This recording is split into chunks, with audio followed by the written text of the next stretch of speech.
عمي عبد اللطيف مبدع في مختلف التحف الفنية، فرغم إعاقته ورغم ما يفتك في جسده من مرض السرطان إلا أنه لم يستسلم لعلته، بل تحفز من أجل اقتحام عالم المقاولاتية من بابها الواسع، وتمكن من فرض نفسه وأفكاره من خلال قرض مصغر لا يتجاوز راتبا شهريا. القرض الأول على كل حال عطاولي نظرت حتى 3 سنين هكذاك عطاوني قرض تاع 2,700,000.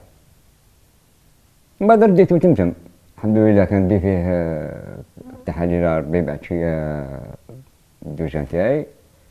ومن بعد زدت عوام، باش باقي لي واحد العامين هكذاك، جالولي قرض الزاوج.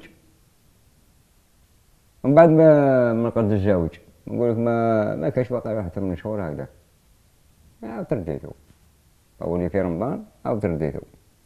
من بعد القرض الثالث هذايا عنده دوكا تقريبا واحد العام هكذا، وعطاولي مش محسوب، عطاولي 10 ملايين القرض هذا الثالث هذا، وعطاوني مدة محسوب. أما من بعد هذيك بشوية القرض المصغر كان الانطلاقة الأولى بالنسبة لعم عبد اللطيف، الذي استطاع من خلاله أن يجسد أفكاره على أرض الواقع، لكن المبلغ لم يعد كافي وهو يطمح في الزيادة. تاع الرجال ما يكفونيش. شوف واش كاين هنايا مخصوص 50,000 حاجة وحاجة. دوك لازم نبيع شوية باش نرد هذاك الدين. بالك منا لقدام إن شاء الله يزيدونا، الله أعلم. بالك هم يقولوا يزيدون ما إن شاء الله. ما كان يزيدونا شوية، وخاصة حنا المعاقين. المعاقين اللي محسوب لي يخدموا حاجات يعني تحفة غاية الجمال، يمكن ما يشوفوا فينا ويزيدونا شوية. هذا هو الشيء المطلوب تاعنا. رغم التسهيلات التي منحتها الحكومة، إلا أن هذا المبدع واجه بعض العراقيل التي يتخبط فيها منذ سنوات. طلبه الوحيد اليوم هو مد يد المساعدة من طرف الوزارات المعنية من خلال تخصيب أرضية التسويق وتكفل الوزارات المعنية بتسويق إبداعاته.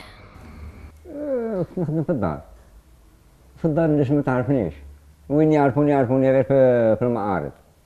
كي هما الدار بليدة بعيدة وين نسكن أنا في الجبل، دوك كي يشوفوني في المعرض يشوفوا الدوجان هذاك اللي خدمتو قاعدتك يديوه.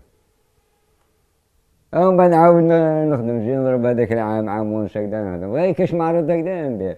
أبار هذه تاع المعرض هذه ما كاش. والتسويق ماذا بينا حنا إن شاء الله يسوقونا ويديو هما يدبوا يصارهم يسوقوا، يديو من عندنا وهما يسوقوا، هما عارفين الطريقة تاعهم كيف يسوقوا. هذا الرجل المعاق الذي يتعب في صمت استطاع من خلال قرض مصغر أن يبدع أنامله في مختلف التحف الفنية. اليوم يسعى من خلال إبداعاته أن يؤكد أنه لا يقل شأنا عن الأصحاء، فقوة الإرادة عند عم عبد اللطيف فقط الإعاقة.